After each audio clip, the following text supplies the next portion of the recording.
everyone, and welcome back. Today's video, we will be continuing our discussion. We have talked about in the past 1, 2, and 3-dimensional reality. Mm-hmm. So, Sterling, could you possibly give a breakdown of the difference between dimensions and planes? Okay, so as far as our discussions, okay, because you're going to have physicists, mathematicians that are going to have their own ideas of what planes and dimensions are. As far as what we're talking about the dimensions are nested mathematical divisions, okay, creating 1, 2, and 3-dimensional reality, okay, and we've talked a little bit about what those are, okay. Now the difference between those and planes, as we said, those are nested. So 1-dimensional reality exists in 2, 2-dimensional reality exists in 3, okay. However, 3-dimensional reality does not exist in 2, and 2-dimensional reality does not exist in 1, okay. The big difference is that where those will run parallel to each other and are nested, planes run perpendicular to the dimensions and run through them. Okay, so a plane exists in all three, 1, 2, and 3-dimensional reality. Okay. Now, one thing that we need to discuss at this point, I think, is astral forms and the astral plane. Okay. It is called the astral plane, however, it does not work like an actual plane does. Okay. In order to understand the astral reality, we have to look at the Kabbalah. Okay. And the principles of the Kabbalah, one of which are that there are 4 worlds of the Kabbalah. Okay, they're Asir, Bria, Yetzirah, and Absolute.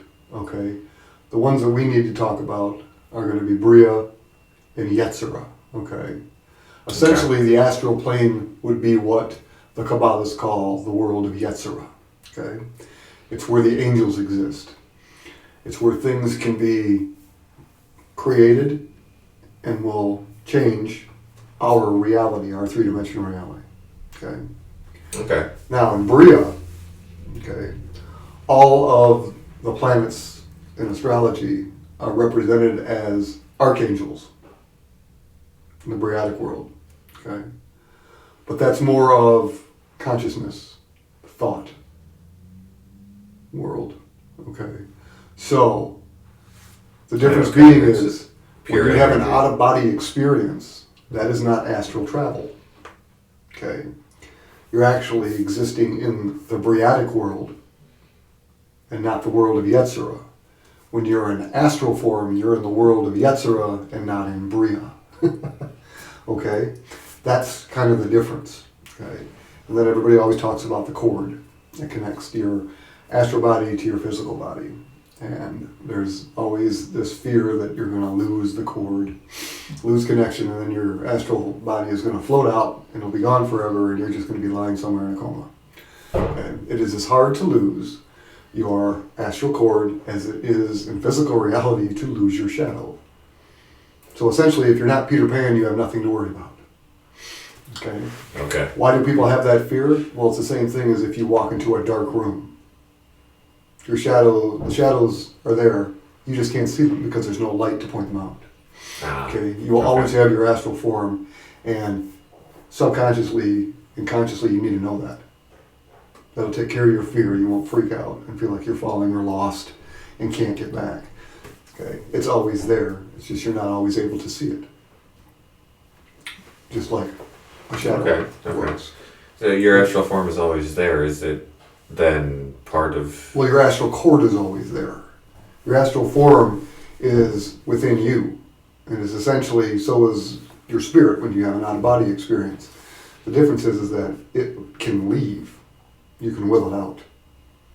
And when you do that through meditation or through practice, through exercises, when you do that and you enter the world of Yetzirah, okay, as an astral form, you can interact with things. You can make things change. Okay, when you're talking about like spirits, things of that nature that live in the astral plane, that's how ghosts open cupboards, can make things happen in our reality. Okay. Out-of-body experience is going to be more like, like the pensieve in Harry Potter. Okay. Where he looks into the water and he goes, Mm-hmm. he can't interact with anything, nothing can interact with him, everything walks through him. There's nothing there, okay? Because there's no real form there, it's just pure consciousness. So it's essentially it's just your intelligence is what is existing there. Okay. Okay, and any form that it might see on you is just something it's created so that it gives you boundaries and knows where you are and what you're doing, because we kind of need that. Mm-hmm. We can't just exist in consciousness. It doesn't work with our frame of reality because we live in a body. Okay, Right, but the right. body's not there. Astrally, you have a form. You have an energetic form that is there. Okay. So then, I guess another question that comes up then for me is, what is the connection between your astral form and your spirit then? You mean your consciousness? Your astral form encompasses everything. It encompasses your spirit, your intelligence, your soul, and a form to go with it. Okay? But it's more of a spiritual form, or a pure energetic form, as opposed to a physical form like we have, a body. Okay. Okay? It can appear any way that you want it to. I know people that completely change when they go astral. You know, some of my associates in the past that have super short hair have long hair when they're astral. They have different colored hair. They look completely different. A lot of them look like wizards or things of that nature. And it's like it's interesting. You know. Okay. Okay. But essentially, you visualize what your astral form will look like, and that's how it will appear to others. And sometimes it's completely subconscious. It'll appear the way that you think it should, okay, whether you like that form or not. Okay, I've known other people that have done that. And they're like, well, I'm always really short, or I'm always this when I go astral. And it's like, well, I can't, that's on you. I can't do much about that one. Okay, out of body, okay, if you do see yourself, you look like you do now. Okay, because it's pure consciousness. Yeah. Okay. Okay. You don't change your appearance because your appearance isn't really there. Okay, it's almost like what you would look like if you look in a mirror. Is essentially what that is. Okay, and that would be what remote viewing is. If you've ever heard of the program called remote viewing, yeah. that's what you do when you remote view. It's an out-of-body experience. You are not going astral. Okay. Okay. The good thing about out-of-body experiences, though, is that you don't die either. Mm-hmm. Right. You can't be harmed. You can be harmed in your astral form. Okay. Okay. Okay. So essentially, an out-of-body experience would be more like a dream world. When you dream, it's out of body. In relation It's not astral. to the out of body Mhm. phenomena, and like you said with remote viewing, Right. can you sense someone when they are in that state? Out of body? Yeah. Yes. Somebody in the same state, your consciousnesses can sense each other. Yes. You can sense somebody, but you won't be able to interact with somebody astrally. Okay. If you're out of body. Mm. Okay. If they're astral and you're astral, yes. Okay. And sometimes the lines get very vague as to the difference. If you're having a dream and you wake up and you have marks on you, you weren't out of body, you were astral. Okay. Okay. That's the difference. If it was a pure dream, you're fine. And you will be fine. The problem is that the crossovers can happen. Okay, especially with people who don't practice. Right. Right. Okay. Because it's going to be an unconscious decision as to whether you go astral or whether you're out of body. Okay. And sometimes things that are out there could draw it out, depending on if you've connected to something, Interesting. light or dark. Okay. Okay. Okay. Okay. That's Now, if you're doing remote healing, you're astral. Because you are healing somebody in a completely different place. Okay, especially if you see yourself there. Or even if you're sending the energy out, you are sending out energy astrally. Okay, so you can be affected. okay. Okay. So even when you're doing remote healing, you should always do protection beforehand. Because things will try to interact with you. because you're drawing a huge amount of energy, and it's like a candle to moths, bugs. Okay. They're attracted, they come in. Fascinating. Okay. Does your body enter a rest state when you're in either form? You equated body with the dream state. Right, yeah, when you're dreaming, yeah, of course. Astrally, yes, your body is in a completely relaxed state, okay? Unless something really traumatic happens while you're in that state, then yeah, you might wake up and go, I feel like I didn't get any sleep at all. Okay. This is horrible. So essentially, if you're going to go to sleep, you don't want to go astral. I mean, you can, but you may not feel as rested as you would if you just went into your normal dream state and did an out-of-body experience and had a nice dream, lucid dream, if you have any experience with that. But again, that takes practice, okay, to become conscious when you're in a dream. But again, there it is, conscious. Right, yeah. Okay, it's the same thing. Yeah. Because you're in and out of body and not in astral form. Okay, and there is a huge difference. Okay. There it is. Now, getting back to planes, okay. The planes that essentially that I utilize when I work through planes astrally, I go through. There's 10 that I work through. Okay, they correlate with the 10 chakras. Okay, and I work with the 10 chakra system. Those correlate with the 10 planets. Those correlate with the 10 Sephiroth of the Kabbalah. Those correlate with the 10 angelic hierarchies and the 10 heavens of the Kabbalah. Okay. And they're all the same paths, and that's how I work them. Those are the planes I go on. Are those the only planes? I have no idea. I don't. Okay. Okay. Those are the planes that connect to bodies because of the chakra system and the planets. Okay. And how that energy already relates to us. You know, when you think about astrology, the planetary influences of the sign, they rule the signs. The sign energy makes us all up into the wheel. Okay, it's something that we work through. All of us do, whether it's consciously or unconsciously. Right. Okay. Okay, but you'll talk. Bring up the Marvel universe. I mean, how many dimensions are in that thing? That you can go through in all these different realities and things. I don't see how that really correlates to three-dimensional reality, and two-dimensional reality, and one-dimensional reality actually making change in our physical reality. I don't really want to go to another dimension and affect a timeline that has nothing to do with me. Right. As they talk about in Marvel and some of the other movies that you get into, and some of the scientists, there are millions of different dimensions all happening at the same time.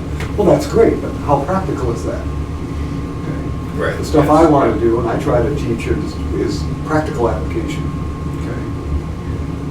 As opposed to just theory. I think it's a huge waste of time to me. People that are very smart, know all of this information, to sit around and theorize only and never actually practice and do anything practical. Philosophy and esoteric. They don't do anything. Yeah. Yes. Some of these people are brilliant, and I think that their ideas are brilliant, but they're not practiced. There's no what's the word I'm looking for? I'm lost to it right now, but again, practical application. Right. Yeah. What are you going to do with that information, other than sit in a room, okay, and try to make up an equation that either proves or disproves yours or somebody else's theory, which makes absolutely no sense because somewhere down the line, somebody's going to do that to yours. Right. Yeah. Okay. So I would rather be able to go, you know what?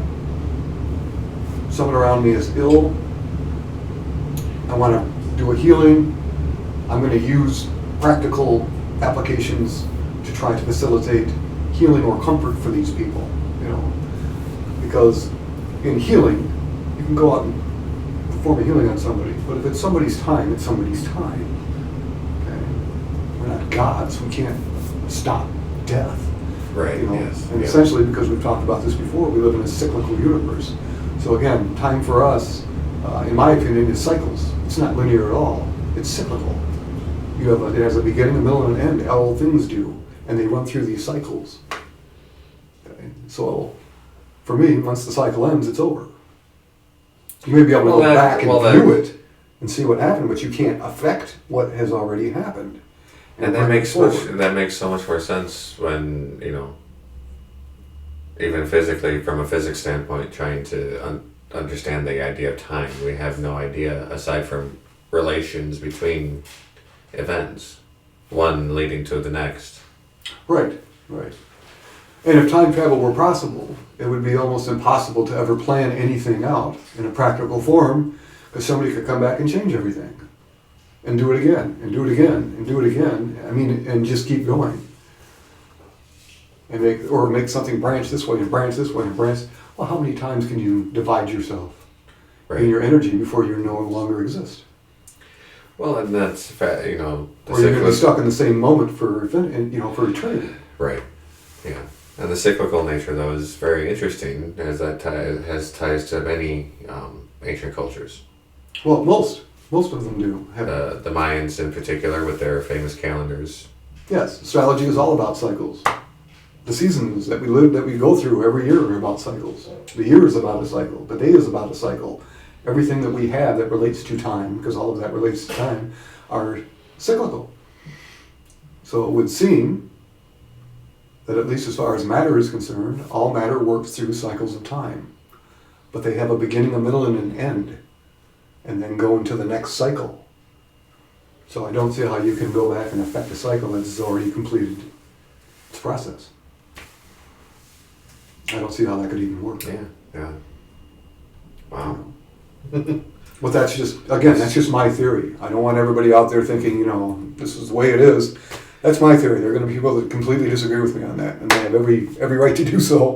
And they can come on if they want and discuss it, and we'll take into account everything they have to say. I'm not going to disregard it. It's just that, in a practical sense, for what we're trying to do, those things don't work, because at this point they are nothing but theory, and that does absolutely no good for anyone, as far as I'm concerned. They'll turn into Sheldons. So I've said this before with the Big Bang Theory. They turn into Sheldons. They sit in rooms and look at equations and write equations all day and actually don't do anything. I think his character would have been much better off if he was working at a children's hospital trying to cure leukemia. I think he would have done much more good than trying to figure out whether the string theory is provable or not. But then again, that's me. Right, yes, absolutely. That's me. Coming back to our topic with planes. Right. So we understand the nested nature of dimensions. Planes, can you jump back and forth between planes as they intersect through the dimensions? You can, sure. The way to facilitate that through the body, essentially, or through our own energy centers, the chakras, would be to pull yourself back, depending on where you've gone. Take yourself back to whatever chakra connects to that, okay? And then move your consciousness with your energy to another one and go out from there. Okay? Because essentially, in the system that I work, they all go through, it's called Doth. It was found by Jewish people, Kabbalists, and they thought it was like the 11th Sephiroth, but that doesn't really work for Kabbalah. Okay. I think what happened was somebody from Judaism found a chakra, and that was Doth. Okay? And they found that energy center and was like, oh, it's a Sephiroth, but it has nothing to do with their particular belief system. It has to do with the Indian belief system and chakras. But I believe Doth is what connects all of those pathways together. That's where it goes through. To me, it's connected through Mars. Mars is drive. Okay, and will. It's what allows you to will yourself into whatever path you're going to go on. But yeah, that's what I think they are. So, yes, in essence. And yes, I did say that there were 10 heavens, by the way, in Judaism. Yes, there are. And they are Shemaim, Raquia, Shahapim, Mackinac, Mathi, Zabul, Araboth, Muzaloth, Kukavim, and Araboth. And we can get into those later, but they do exist. Right, yes, that will be a very fascinating topic. And hell of Christianity supposedly exist in the third heaven. Okay. Okay. Yeah, that's going to be a very interesting topic for another day. Yes. I have many questions. Okay, that's fine. That's something that we can discuss. So, anything else about the planes, real quick? Because I mean, we can go to the planes forever. So I just wanted to give a brief overview of the whole thing. Right. And then. As of right now, nothing really more coming to mind. Okay. Yeah, not that I can think of. Okay. Good. So, all right. Well, let us know if you guys have any questions on this topic or any others that you would be interested in having us answer. Thanks for tuning in, and if you learned anything, please do leave a like and subscribe. Thank you.